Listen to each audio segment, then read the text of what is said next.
Di video kali ini kita akan belajar materi IPA kelas 8 semester 2 yaitu tentang sistem pernafasan manusia. Guys, kita bersyukur banget ya tinggal di Indonesia yang memiliki banyak sekali tanaman. Nah, tahu nggak guys, tanaman itu menyediakan oksigen O2 dan menyerap karbon dioksida atau CO2.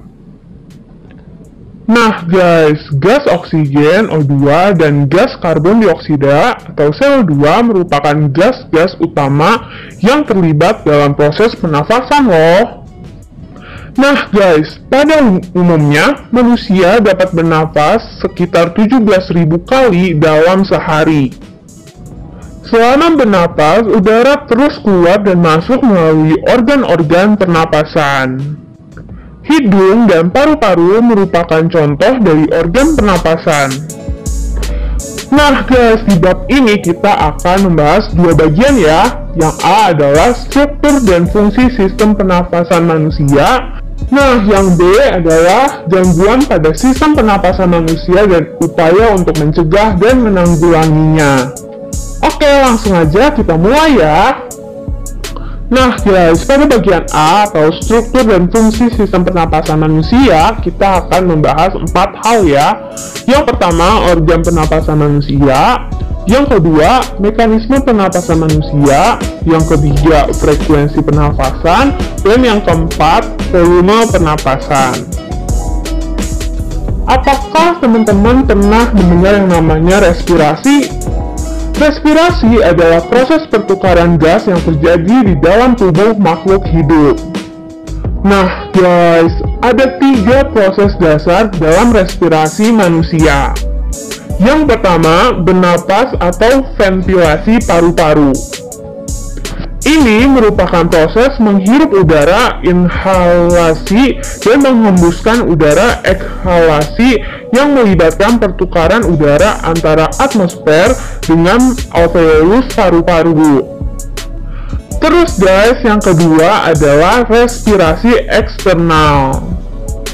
Ini adalah pertukaran gas-gas antara alveolus paru-paru dengan darah di dalam pembuluh kapiler paru-paru. Darah dalam pembuluh kapiler mengikat O2 dari alveolus dan melepaskan CO2 menuju alveolus. Nah, yang ketiga adalah respirasi internal. Ini merupakan pertukaran gas-gas antara darah di dalam pembuluh kapiler jaringan tubuh dengan sel-sel atau jaringan tubuh. Darah melepaskan O2 dan mengikat CO2. Nah guys, di dalam sel tubuh, O2 digunakan untuk reaksi metabolisme tubuh dan selama proses ini dihasilkan energi berupa ATP dan sisa metabolisme berupa CO2. Nah, proses yang terjadi di dalam sel tersebut disebut dengan respirasi seluler. Yuk kita masuk ke organ pernapasan manusia. Sistem pernapasan manusia tersusun atas hidung, faring, laring, trakea, bronkus, dan paru-paru. Jangan lupa dihafal ya guys, karena ini sangat penting sekali. Organ pernapasan manusia dibagi secara struktur dan secara fungsi. Nah, secara struktur ini dibagi menjadi 2. Yang pertama, sistem pernapasan bagian atas, dan yang kedua, sistem pernapasan bagian bawah. Sistem pernapasan bagian atas itu terdiri dari hidung dan faring. Sedangkan sistem pernapasan bagian bawah terdiri dari laring, trakea, bronkus, dan paru-paru. Nah guys, terus secara fungsi dibagi menjadi 2 lagi ya. Yang pertama zona penghubung dan yang kedua zona respirasi. Nah, zona penghubung ini terdiri dari hidung, faring, laring, trakea, bronkus, dan bronkiolus. Fungsi dari bagian penghubung yaitu menyaring, menghangatkan, dan melembabkan udara serta menyalurkan udara menuju paru-paru. Nah, yang kedua adalah zona respirasi. tersusun atas jaringan dalam paru-paru yang berperan dalam pertukaran gas, yaitu alveolus. Oke, kita masuk ke sistem pernapasan yang pertama ya, dimulai dari hidung. Nah guys, hidung merupakan organ pernapasan yang langsung berhubungan dengan udara luar. Hidung itu dilengkapi dengan rambut-rambut hidung, selaput lendir, dan konka. Nah guys, rambut-rambut hidung berfungsi untuk menyaring partikel debu atau kotoran yang masuk bersama udara. Nah, sedangkan selaput lendir sebagai perangkap benda asing yang masuk terhirup saat bernafas, misalnya debu, virus, dan bakteri. Konka mempunyai banyak kapiler darah yang berfungsi menyamankan suhu udara yang terhirup dari luar dengan suhu tubuh atau menghangatkan udara yang masuk ke paru-paru. Nah, dari hidung, udara masuk ke faring ya guys. Faring merupakan organ pernapasan yang terletak di belakang, posterior, rongga hidung hingga rongga mulut, dan di atas laring, superior. Dinding faring tersusun atas otot rangka yang dilapisi oleh membran mukosa. Nah, kontraksi dari otot rangka tersebut membantu dalam proses menelan makanan. Nah, terus guys, faring berfungsi sebagai jalur masuk udara dan makanan, ruang resonansi suara, serta terdapat tonsil yang berpartisipasi pada reaksi kekebalan tubuh dalam melawan benda asing. Jadi, udara masuk ke hidung, lalu menuju ke faring, dan sekarang kita bahas yang ke laring ya guys. Laring atau ruang suara merupakan organ pernapasan yang menghubungkan faring dengan trakea. Di dalam laring terdapat epiglotis dan pita suara. Nah guys, epiglotis berupa katup tulang rawan yang berbentuk seperti daun, dilapisi oleh sel-sel epitel, berfungsi untuk menutup laring sewaktu menelan makanan atau minuman. Nah, jadi guys, di sistem pernapasan, udara masuk ke hidung, lalu ke faring, ke laring, dan ke trakea. Lalu, apa sih trakea itu? Trakea atau batang tenggorokan adalah saluran yang menghubungkan laring dan bronkus. Nah guys, trakea itu memiliki panjang 10-12 cm dan lebar 2 cm. Nah, dindingnya tersusun dari cincin-cincin tulang rawan dan selaput lendir yang terdiri dari jaringan epitelium bersilia. Terus guys, fungsi silia pada dinding trakea itu untuk menyaring benda-benda asing yang masuk ke dalam saluran pernapasan. Oke guys, yuk ingat kembali, udara itu masuk ke hidung, ke faring, ke laring, ke trakea, dan sekarang kita bahas ke bronkus. Percabangan trakea itu disebut bronkus. Nah, masing-masing bronkus memiliki paru-paru kanan dan kiri. Wah, pasti kita udah hafal dong ya bagaimana udara masuk pada sistem pernapasan manusia. Pertama masuk ke hidung, lalu ke faring, terus ke laring, terus ke trakea, ke bronkus, dan ke bronkiolus. Nah guys, cabang-cabang kecil dari bronkus itu disebut bronkiolus. Pada bagian ujung bronkiolus terdapat gelembung-gelembung yang sangat kecil dan berdinding tipis yang disebut alveolus, atau jamaknya adalah alveoli. Nah, bronkus dan bronkiolus itu terdapat di paru-paru ya guys. Jadi, yuk kita bahas paru-paru sekarang. Paru-paru merupakan alat pernapasan utama. Terbagi menjadi paru-paru kanan atau pulmo dexter yang terdiri dari 3 lobus dan paru-paru kiri atau yang disebut pulmo sinister yang terdiri dari 2 lobus.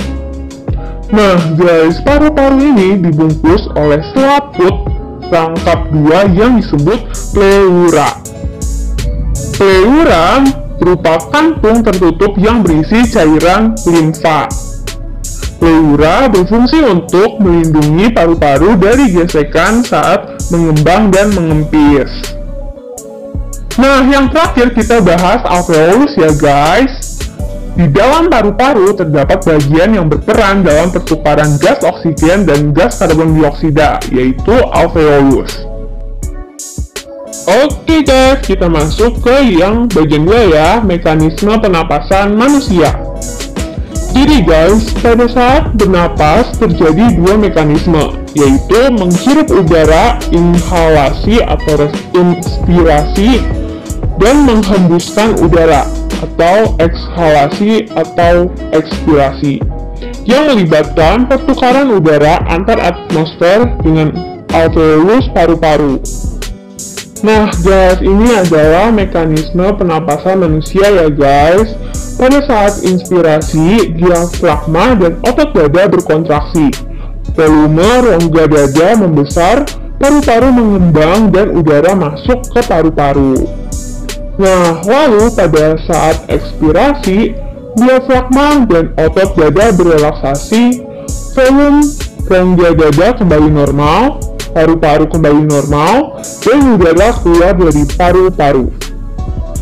Ini diingat ya guys, mekanisme pernapasan manusia, soalnya penting banget loh. Oke, kita masuk ke yang ketiga ya, frekuensi pernapasan. Apa aja sih faktor-faktor yang mempengaruhi frekuensi pernapasan?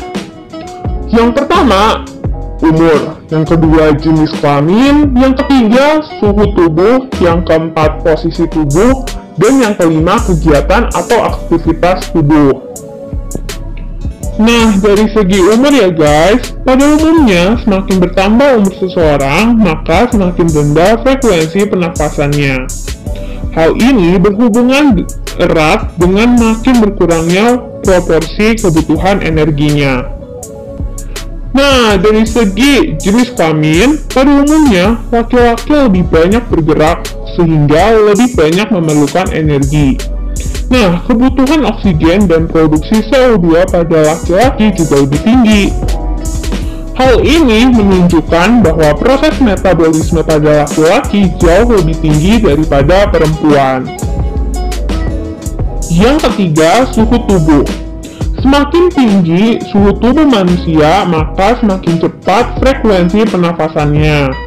Hal ini terjadi karena adanya peningkatan proses metabolisme di dalam tubuh, sehingga diperlukan peningkatan pemasukan oksigen dan pengeluaran CO2. Yang keempat, posisi tubuh.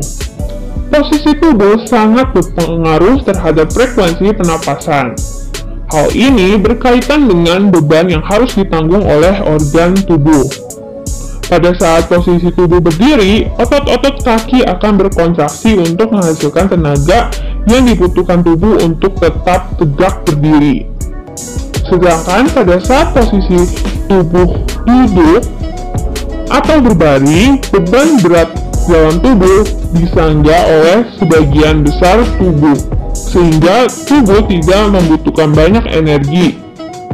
Dengan demikian, frekuensi pernafasannya akan lebih rendah.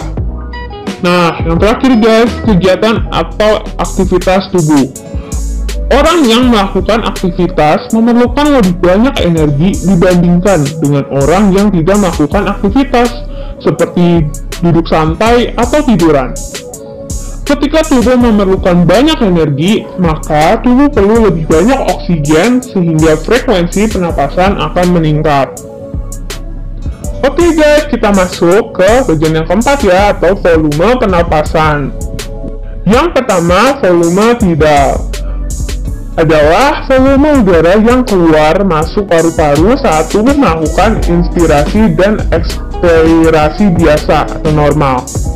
Volumenya ini sekitar 500 ml. Nah, yang kedua adalah volume cadangan ekspirasi. Ini merupakan volume udara yang masih dapat dikeluarkan secara maksimal dari paru-paru setelah melakukan ekspirasi biasa. Nah, volume cadangan ekspirasi sekitar 1500 ml. Yang ketiga, volume cadangan inspirasi. merupakan volume udara yang masih dapat dimasukkan secara maksimal ke dalam paru-paru setelah melakukan inspirasi biasa. Nah, volume cadangan inspirasi ini sekitar 1.500 ml. Yang keempat adalah volume residu, merupakan volume udara yang masih tersisa di dalam paru-paru meskipun telah melakukan ekspirasi secara maksimal. Volumenya ini sekitar 1.000 ml. Yang kelima, kapasitas vital paru-paru, merupakan total dari volume ideal ditambah volume cadangan ekspirasi ditambah volume cadangan inspirasi. Nah, kapasitas vital paru-paru sekitar 3.500 ml. Dan yang terakhir adalah kapasitas total paru-paru, merupakan udara yang masih dapat ditampung secara maksimal dalam paru-paru. Volume kapasitas total paru-paru yaitu volume kapasitas vital paru-paru ditambah volume residu. Nah, volumenya itu sekitar 4.500 ml.